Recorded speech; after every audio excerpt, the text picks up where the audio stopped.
ورحمة الله وبركاته، ومرحبا بكم في قناتكم التعليمية تعليمكم. في فيديو اليوم سنرى خرائط ذهنية تسهل الحفظ على التلميذ وفهم المعلومات وترتيبها على حسب نوع تلك المعلومة باستعمال الصور، الألوان وهذا الشكل من الترتيب. لاحظوا معي هذه الخريطة الذهنية الأولى في مدى التربية العلمية والتكنولوجيا. لاحظوا معي الدرس الأول هنا الهواء والاحتراق. لدينا هنا الغازات، يوجد في الكون عدة غازات. هذه الغازات جزء منها يكون الهواء، والغازات التي تكون الهواء هي غاز الأزوت بنسبة كبيرة، يعني أكبر نسبة من الهواء هو أزوت، تقريبا 4/5. يعني لو كان نحكموا كل الهواء نقسموه على 5، 4 منه 4 أجزاء راح يكونوا أزوت، يعني تقريبا 78%.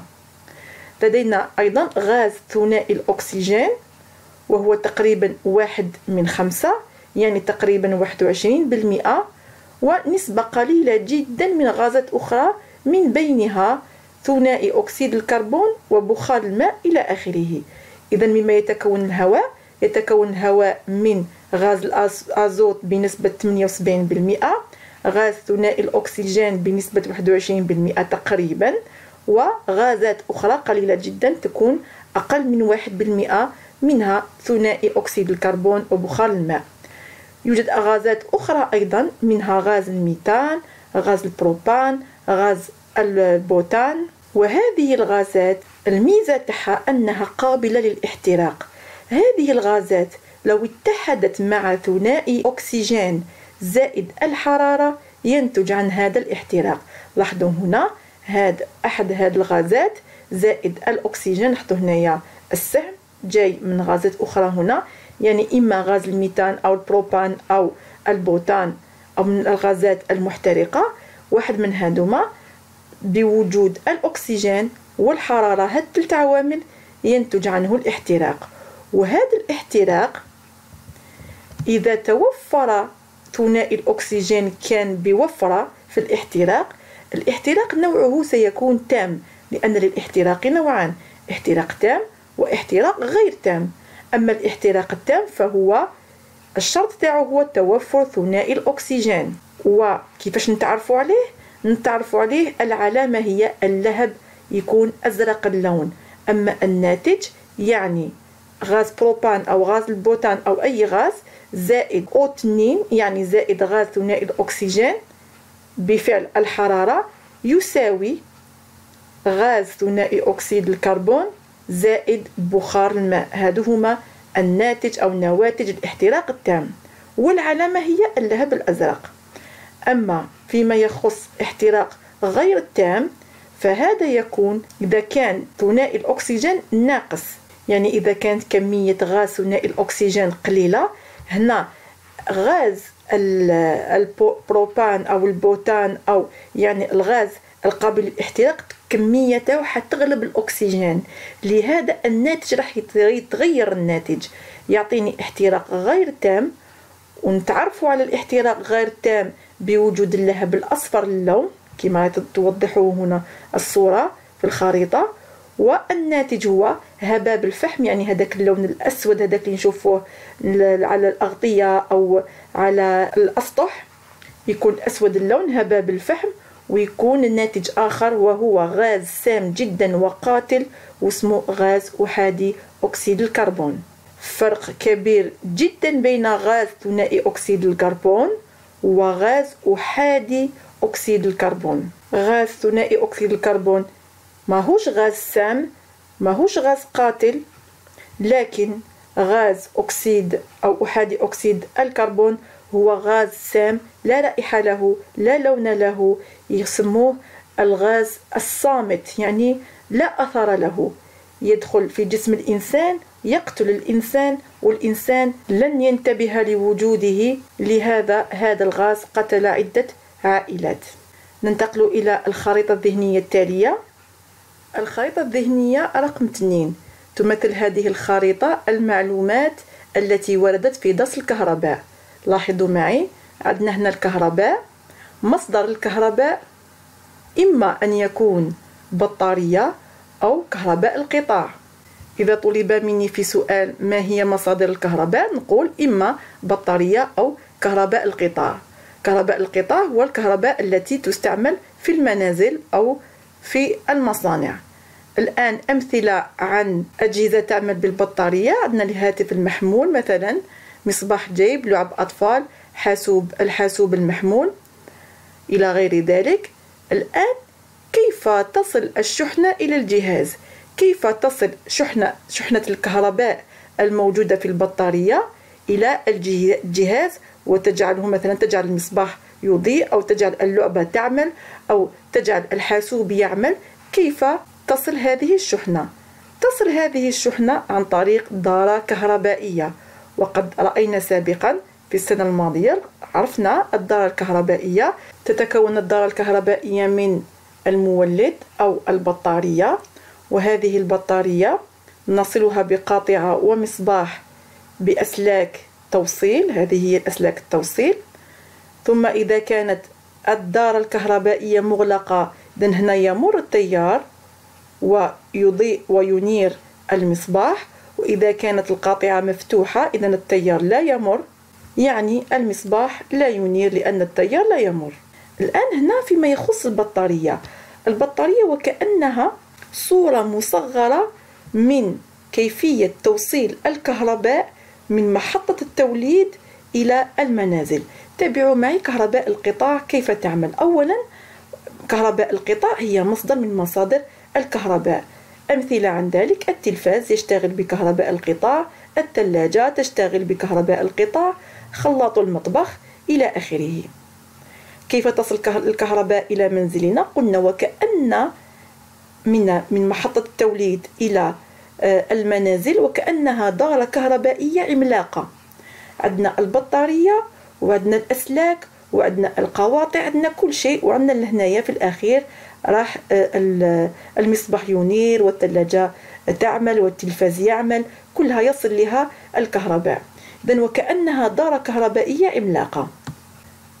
البطارية هنا هي محطة التوليد والتحويل، ولأننا نتكلم هنا عن كمية كبيرة جدا من الكهرباء، يعني عالي التدفق. يعني لاحظوا هنايا مصباح صغير نستطيع أن ننيره ببطارية صغيرة، لكن الأجهزة الكبيرة مثل التلفاز والثلاجة تحتاج إلى كمية كبيرة من الكهرباء. لهذا هنا لازم لنا دارة كبيرة، منا بداية من محطة التوليد والتحويل، ولأن قلنا الكهرباء هنا هي عالية التدفق لازمها أيضا التحويل. ثم لازمنا أعمدة عملاقة وأسلاك توصيل عملاقة لنصل الكهرباء من محطة التوليد والتحويل. هذا هو مركز التحويل. عندنا هذه محطة التوليد وهذا محطة التحويل. تولد تحول ثم تنقل عبر أسلاك وأعمدة عملاقة ثم تحول مرة أخرى هنا، يعني هنايا تصل إلى محطة التوزيع والتحويل. كان المفروض نكتبوا محطة التحويل والتوزيع لأنها تحول ثم توزع. وهذه أعمدة أيضا، هذه الأعمدة الصغيرة تلك التي نجدها أمام البيوت، ومن خلالها توزع أيضا الأسلاك. هنا لاحظوا السلك يجينا من هذه الأعمدة الصغيرة إلى البيوت والمصانع. إذن محطة التوليد والتحويل، التوليد هنا والتحويل هنا، ثم عبر أعمدة وأسلاك التوصيل، ثم التحويل والتوزيع، تحول هنا وتوزع هنا عبر هذه الأعمدة إلى المنازل يعني للمستهلك. كل هذه الدارة العملاقة لا تسمى دارة كهربائية، تسمى شبكة التوصيل الكهربائي. ننتقل الآن إلى خريطة ذهنية تابعة للعضلة. الخريطة الثالثة هذه تمثل ملخص لدرس الحركة والعضلة. لاحظوا معي، لكي يقوم الإنسان بحركة ماذا يتطلب الأمر؟ يتطلب الأمر 3 أمور: عضلة، عظم، وهذه العضلة مربوطة بهذا العظم أو موصولة بهذا العظم بوتر. لاحظوا هنايا هذه هي العضلة، وهذا بالأصفر هو العظم، وهذا الصغير هنايا الخيط الصغير هنا هو الوتر. لاحظوا كيفاش يربط العضلة بالعظم. كل عضلة تتصل بالعظم عبر الوتر من خلال الأوتار. الآن هذه الحركة عندنا نوعان، عندنا نمطان من هذه الحركة. عندنا النمط الأول هو، لاحظوا هنا من حيث النمط نتبعوا السهم، عندنا البسط وعندنا الثاني. لاحظوا هذه الصورة، هذا هو البسط، يعني هنايا الساعد هنا مثلا يكون في استقامية، يعني تفتح الساعد هنا، على عكس هذه الحركة التي تسمى الثاني. هنا لاحظوا هنا وكأنها عندها زاوية، هنايا كاين هنايا رأس الزاوية هو هذا المرفق. الحركة هنا تسمى حركة الثاني لأننا ثنينا الساعد، مفهوم؟ الآن باش نقدر نقوم بحركة الثانية أو حركة البسط لازم لي عضلتين، وهذه العضلتين راح يكون تناسق فيما بينهما، يعني راح يكونوا متفاهمين فيما بينهم إن صح القول، يعني بحيث إذا تقلصت الواحدة ترتخي الأخرى، وإذا ارتخت الواحدة تتقلص الأخرى بحسب الحركة. في زوج يدخلوا في نفس الحركة لكن بطريقة عكسية، إذا وحدة شدت الأخرى ترتخي، وإذا الأولى هذيك اللي كانت في الأول شدة ترتخي، الثانية هذيك تشد، مفهوم؟ هنا مثلا في حركة الثاني هاتان العضلتان تسمى، الواحدة تسمى القابضة والأخرى تسمى الباسطة. العضلة القابضة هي العضلة الأمامية هنا، هذا العظم اسمه العضد، هي تجي منا من جهة الأمام، هذه نسموها العضلة القابضة، لاحظوا هنا في هذه الصورة. أما من الجهة السفلية هنا أسفل العضد تسمى العضلة الباسطة. لماذا تسمى العضلة الباسطة؟ لأنها هي عند تقلصها هي ستسبب بسط الساعد، وهذه القابضة هي التي ستقبض الساعد تسبب له حركة الثانية. لهذا هذه نسموها الباسطة وهذه نسموها القابضة. إذا هذه الباسطة يا إما تتقلص يا إما ترتخي، والقابضة أيضا يا إما تتقلص يا إما ترتخي، لكن العضلتان متناسقتان بحيث إذا تقلصت القابضة ترتخي الباسطة، وإذا ارتخت القابضة تتقلص الباسطة. وبهذا الشكل، بهذا التفاهم، بهذا التناغم والتناسق راح يشكلوا لي حركتين اللي هي البسط والثني. لاحظوا هنا الأسهم، هنا عندي سهم جاي من عند المتقلصة، الباسطة المتقلصة والقابضة المرتخية، يشكلوا لي البسط، لأن تقلص الباسطة هو اللي يدير لي البسط، وتقلص القابضة هو اللي يدير الثاني، مفهوم؟ التقلص هو التابع للعضلة، هو مسبب الحركة، الباسطة تقلص البسط، القابضة تقلص الثاني، مفهوم؟ من بعد العضلة الأخرى إذا تقلصت الأولى الأخرى ترتخي. إذا قلنا القابضة تقلص الثاني مباشرة نفهم باللي العضلة الباسطة راهي مرتخية. هنايا الباسطة متقلصة البسط، إذا مباشرة نفهم باللي القابضة راهي مرتخية. من بعد من ناحية الشكل كي تكون مرتخية إذا تكون صغيرة. لاحظوا هنايا قلنا هذه العضلة الأمامية هي القابضة، هذه اللي تجي منها هي القابضة. لاحظوا كيفاش راهي صغيرة، صغيرة الحجم. هنا أنا نهضروا على الحجم وليس الطول، الطول حاجة والحجم حاجة أخرى. هنا ما راهيش منتفخة، ما راهيش متكتلة، هنا ما عنديش كتلة صلبة هنايا، إذا هي راهي صغيرة الحجم. ومن بعد من ناحية الطول راهي طويلة لأن هذه العضلة توزعت على طول العظم لهنايا، لهذا هنايا شغل طوالت لأن الساعد هنا راهو مبسوط، مفهوم؟ وفي حركة الثاني هنا لاحظوا نفس العضلة اللي هي القابضة، لاحظوا كيفاش شكلت لي هنا تبان أحسن في هذه الصورة، شكلت لي كتلة متصلبة هنايا. لاحظوا هنا الحجم تاعها راهو منتفخ، عليها قلنا منتفخة. ومن ناحية الطول قصيرة لأنها كي انتفخت قصر طولها من الجوانب من جهة الأوتار.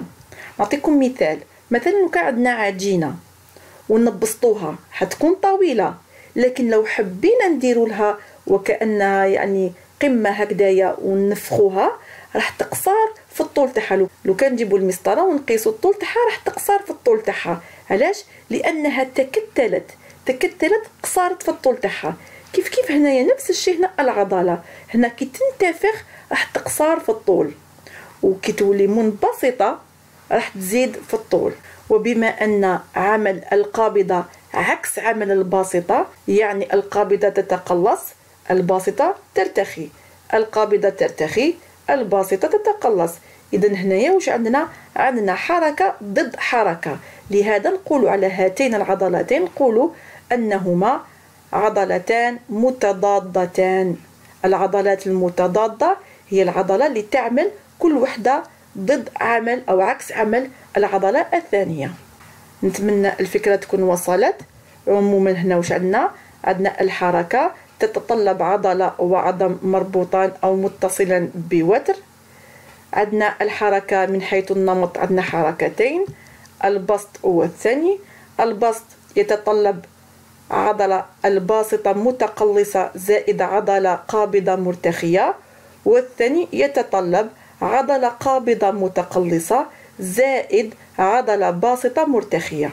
تجدون روابط الخرائط الذهنيه هذه في صندوق الوصف على شكل ملف PDF. تحت الشاشة تجدون على اليمين مثلث صغير تضغطون عليه يخرج لكم صندوق الوصف ويمكنكم تحميل الصور. وبهذا نكون قد أنهينا الفيديو، والسلام عليكم ورحمة الله وبركاته. وأخيرا لا تنسوا الإعجاب بالفيديو، ولكي يصلكم الجديد لا تنسوا الضغط على الاشتراك وزر الجرس. والسلام عليكم ورحمة الله وبركاته.